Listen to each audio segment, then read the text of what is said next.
are united in diversity. We are very heterogeneous in our opinion. We are doing this in our open democracies, discussing this all open and loud, and I'm not for that. What is European Union? What is freedom? How we learn together.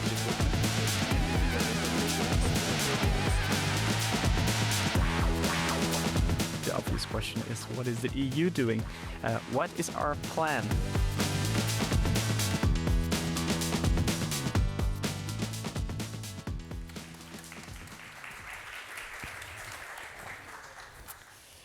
Good afternoon, everyone, and welcome back. My name is Marianne Gros. I'm a sustainability reporter at POLITICO. I'm pleased to be joined on stage by Jessika Roswall, European Commissioner for the Environment, Water Resilience, and a Competitive Circular Economy. I believe it's your first time on a POLITICO stage, Commissioner, so welcome. Thank you very much. Now, we know that competitiveness is the new North Star of this Commission, and much of your work so far has been focused on reopening existing environmental laws to review them, make them simpler, more efficient, overall to make it easier for companies to comply and help them be more competitive. Do you consider the simplification of European environmental rules a success so far? I would not say that my priority so far has been on opening things. Actually, my priority is to see what is functioning, what is not functioning, how can we get the results. That is my daily work. With that said, this Commission is prioritizing security, resilience, competitiveness, and here I think that the things that I am in charge of very well fit in that priority. So, if the question is, am I happy so far with the simplification we have done, is that we have put one omnibus on the table that is now with the co-legislators. We are stress testing a lot of regulation, trying to see that that the regulations that we have are fit for purpose and reaching the goals. And I think that we are on the right way forward. And tell us, how often do you find yourself having to make a choice between a green objective or green goal and competitiveness or economic growth? My frustration is rather that the question that how you put it, because for me it's never been either or. It's been like you cannot choose. You have to choose green, or you have to choose competitiveness. For me, there is two sides of the same coin, and if the coin would have three sides, I would also add security. The green transition, the nature, the environment, the tackling climate change, this is a must. This is what we need to do, but not only due to the environmental ambition. That is what I a little bit lack in the discussion sometimes. We're doing this, of course, for nature, but we at the same time do this because it is linked to our competitiveness and certainly linked to our security. So this is where I want the discussions to be. So I don't, of course, when it comes to the end of the day, when we are discussing, or mainly if the who is implementing this regulation need, of course, to take a lot of different things into account. But from my point of view, it is like seeing that we have regulation that reach our goals, and our goals is, of course, to have clean air, clean water, healthy soils. But that's a little bit where I don't go to bed tonight and say, okay, did I do too much on that or too much on that? I mean, it's a combination. But if we look at some of the recent decisions that the Commission has made, I mean, you had to exclude leather, animal skins from the scope of the European deforestation regulation. There are ongoing talks to speed up environmental permitting, which could lead to birds and other natural habitats being killed or displaced for strategic projects like data centers or solar farms. And you've also said that we need to review the European water rules to allow for more mining projects. Are those not obvious examples of a trade-off between Europe doing the utmost it can for environmental protection and having to prioritize competitiveness? No, I see it from the other side. If you take permitting, for example, it's been raised to me all over Europe from all different levels saying permitting takes too long. It's not only politicians, it also projects like really of good causes. Take water management, take new installations for new renewables that will lead to less emissions. These projects can take up to 10 years. So the trade-off is maybe, do we need these projects? Do we really want to see them happen to actually reach our goals when it comes to climate or environment? So that is, of course, a trade-off that I'm willing to take this discussion. Are the regulations fit for purpose? And the purpose is to reach the goals on climate and environment. And then you also have to see that, okay, the permits processes takes too long in Europe. Sometimes this is to regulation from a European perspective, very often also on the member state level. And this is what we're trying to do when it comes to the part of the on environmental omnibus on permitting, exactly that. How can we merge so we get these regulations to move faster without lowering the ambition? So there's never an instance where you see a project that has obvious environmental consequences, but perhaps the objective, whether it's our data transition projects or clean energy, there are never instances where these two objectives confront one another. Oh, of course. If you build whatever you build, you will obviously change the environment. That has damage, if you may say so. So that is true. That is true already today. But I think. And then, for me, it's important to say, if we put new things on the table, then we need to see that the objective is to speed up the processes, very often due to growth and prosperity, but due to reaching, as I said, for example, the clean transition.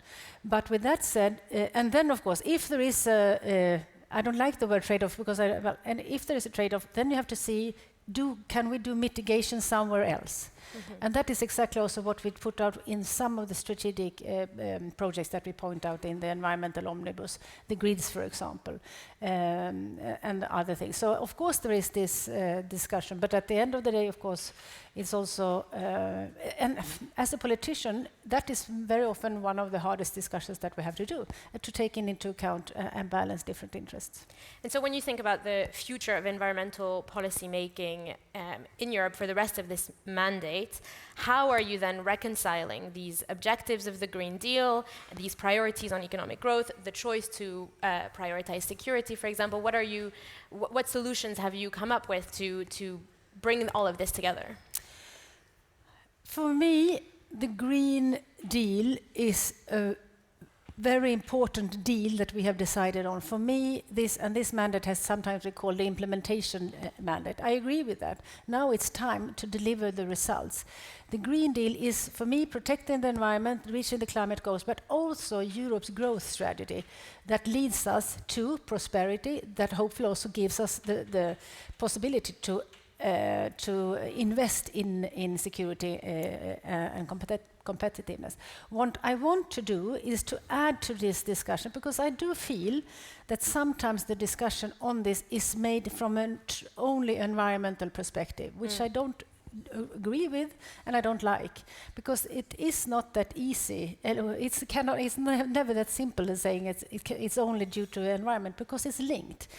And everybody understands that water is the most obvious example, maybe. We all need water, not only you and I. We need water for food production. We need water to energy production. And we need water for everything. And if we don't have water, then we will have a huge problem for all these things. And also we know in the global perspective that water also drives conflicts and so forth. So investing in water security, which is also biodiversity very often, and nature, that is, it's linked. So you cannot, for me, there has never been a discrepancy between these things.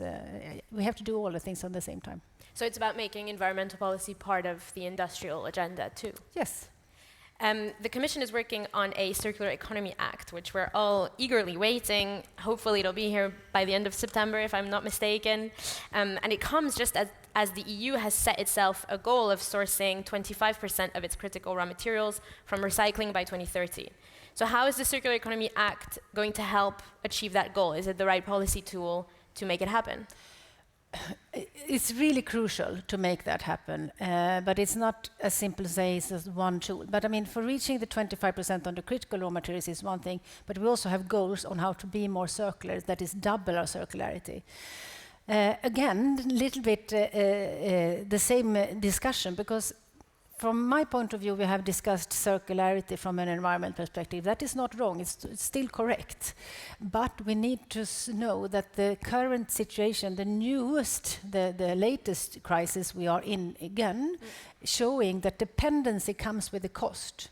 and that is not sustainable. So we need also circularity due to the dependencies that we are in, and of course that is important for me. So for me, circularity is a tool to reach the 25%, but also for Europeans to be less dependent, using the materials that we have in a more sustainable way within Europe, and this is crucial for all the reasons that we know and see today.